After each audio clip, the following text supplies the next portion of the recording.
को नीतीश कुमार ओथ ले सकते हैं। जो भी खबरें आ रही हैं उससे एक भ्रम की स्थिति बिहार की राजनीति में पैदा हुई और असमंजस बना हुआ है। कोई स्थिति को स्पष्ट नहीं कर रहा है आखिर ये वजह क्यों बन गई।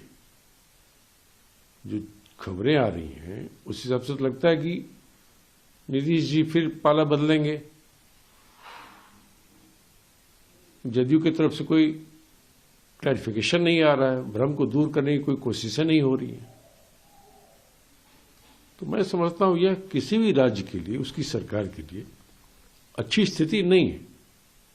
कभी उधर ऐसे माहौल में तो विश्वसनीयता की कमी हो जाती है, जो हो गई है बिहार में।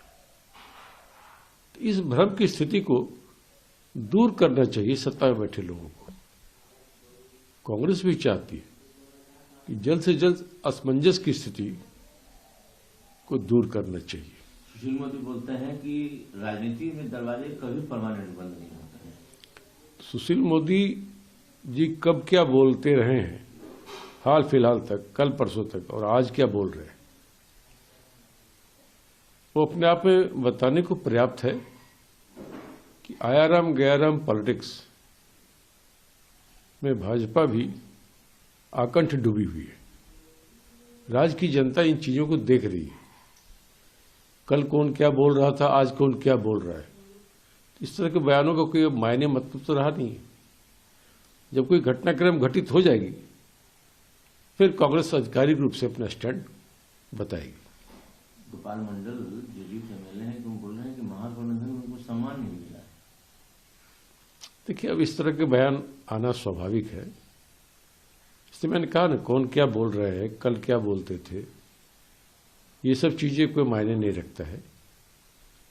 मायने रखेगा मुख्यमंत्री नीतीश कुमार जी के उठाए गए कदम और उनके बयान, जिसकी प्रतीक्षा राज्य की जनता कर रही है कि आखिर नीतीश जी अपना चुप्पी क्यों नहीं तोड़ रहे। उन्हें बताना चाहिए आखिर क्या परिस्थिति हो गई, क्यों कोई बड़ा कदम उठाने जा रहे हैं, या जो स्थिति असमंजस की बनी हुई है ये क्यों बनी हुई है, क्या इसको दूर करना उचित नहीं समझते वो। तो कांग्रेस भी इस राय की पक्षधर है जो आरजेडी ने कहा था कि असमंजस की स्थिति को दूर करना चाहिए। अखिलेश यादव बोलते हैं कि अगर वो India could have become the prime minister. कि अपना अपना विचार है, उन्होंने अपना मंतव्य दिया है। हम लोग भी तो बहुत कुछ उनको प्रमुखता देकर ही काम कर रहे थे। उनकी बड़ी अच्छी भूमिका चल रही थी। इंडिया गठबंधन को सक्रिय करने, मजबूती करने में वो अपना योगदान दे रहे थे। और उन बातों का क्या हुआ जो वो कहते थे कि देश में लोकतंत्र को बीजेपी कमजोर कर रही है। वो कहते थे कि भाईचारा को मिटाने की कोशिश हो रही है। नीतीश जी का ही बयान हाल फिलहाल तक आता था कि बीजेपी और बीजेपी की जो राजनीति है वो लोगों में दूरियां बढ़ा रहा है। ये नीतीश जी बोलते थे। लोकतंत्र को कमजोर करने का कई बार उन्होंने आरोप लगाया भाजपा पर। अब की परिस्थिति देखिए, जो घटनाक्रम बदल रहा है वो कई प्रकार के सवाल खड़ा करता है कि आखिर इस तरह का बयान देने का क्या मतलब था। क्या जो बयान नहीं अपनी जगह पर रिलेवेंस रखता है कि नहीं रखता है।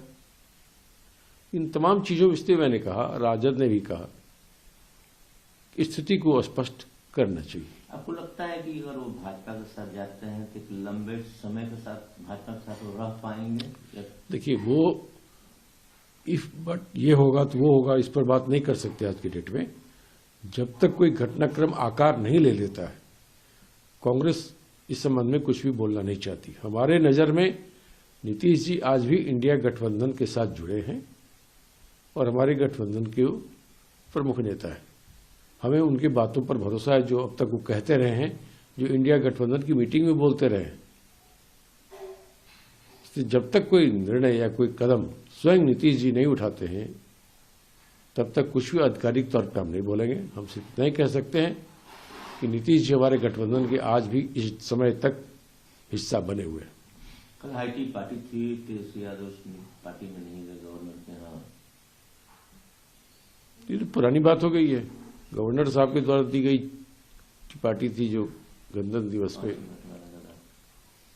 आता है, तो वो कौन उसमें आए नहीं गए, ये वही लोग बताएंगे ना जो उसमें गए और जो उसमें नहीं गए। इससे मेरा बोलना उचित नहीं।